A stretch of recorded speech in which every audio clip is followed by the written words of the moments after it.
صدیوں پرانی بات ہے کہ ملک یمن میں ایک بادشاہ حکومت کرتا تھا۔ وہ بہت انصاف پسند اور رحم دل تھا۔ ملک میں ہر طرف امن و امان تھا۔ ایک دن اسے بیٹھے بیٹھائے خیال آیا کہ رعایا کی خبر لینی چاہیے۔ بس اس نے اعلان کروایا کہ بادشاہ کو کوئی ایسی کہانی سنائے جو اس نے کبھی نہ سنی ہو۔ وہ ایسی کہانی سنائے گا، اسے سونے کا ہاتھی انعام میں دیا جائے گا۔ ملک میں اعلان ہوتے ہی لوگ چوک در چوک بادشاہ کو کہانی سنانے کی غرض سے آنے لگے۔ وہ بڑے مزے کی کہانیاں سناتے۔ بادشاہ سلامت کہتے کہ میں نے یہ کہانی پہلے سنی ہوئی ہے۔ لوگ تھک ہار کر لوٹ جاتے۔ کہانی سنانے والے نے کمال کر دیا۔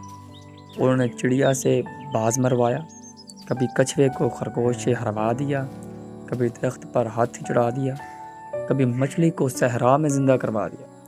دن کو الو اور چمگادڑ کی کہانیاں سنائیں، لیکن بادشاہ سلامت ہر ایک کو کہتے کہ میں نے یہ کہانی سنی ہوئی ہے۔ لوگ آہستہ آہستہ کم ہونے لگے۔ یمن کے ایک گاؤں میں ارسلان نامی نوجوان رہتا تھا جو بڑا عقل مند ذہین تھا۔ اس نے جب تمام باتیں سنی اور ایک نئی کہانی لے کر بادشاہ کے درمیان میں پہنچ گیا۔ بادشاہ نے کہا، ہاں بھائی جوان، آپ کیا کہانی کوئی نئی لے کر آئے ہو؟ تو ارسلان نے آج سے کہا، حضور کہانی نہیں بلکہ ایک حقیقت لے کر حاضر ہوں۔ بادشاہ سلامت، آپ سے پہلے آپ کے والد محترم بادشاہ تھے۔ ان سے پہلے آپ کے دادا حضور بھی عظیم الشان سلطنت کے مالک تھے۔ آپ کے دادا حضور نے آپ کے والد محترم کی شادی پر سونے چاندی کے برتنوں میں کھانا دیا۔ جس طرح آپ کے والد اور دادا بادشاہ تھے، اسی طرح میرے والد اور دادا حضور بہت بڑے تاجر تھے۔ آپ کے دادا نے میرے دادا سے کچھ برتن ادھار لیے تھے جن میں سونے کی 7 دیگیں، پرات، پلیٹیں، چمچے اور دوسرے برتن تھے۔ شادی کے بعد آپ کے دادا برتن واپس کرنا بھول گئے۔ آج کل ہمارے حالات بھی کچھ بہتر نہیں، ورنہ آپ سے برتن نہ مانگتا۔ شاید آپ کے والد محترم یا دادا حضور نے آپ کو اس بارے میں بتایا ہو۔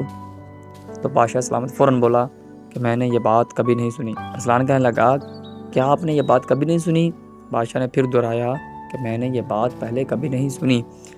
تو ارسلان کہتا ہے، بادشاہ سلامت پھر سونے کا ہاتھی مجھے دے دیجئے، یہ بات آپ نے پہلے کبھی نہیں سنی تھی۔ بادشاہ ارسلان کی عقل مندی پر بہت خوش ہوا۔ اگر یہ کہتا کہ میں نے سنی ہے تو پھر اسے سونے کے برتن دینا پڑتے۔ اس نے جلدی سے کہا کہ یہ بات میں نے نہیں سنی۔ دیکھو بچوں، ارسلان نے بادشاہ سلامت سے عقل مندی سے سونے کا ہاتھی حاصل کر لیا۔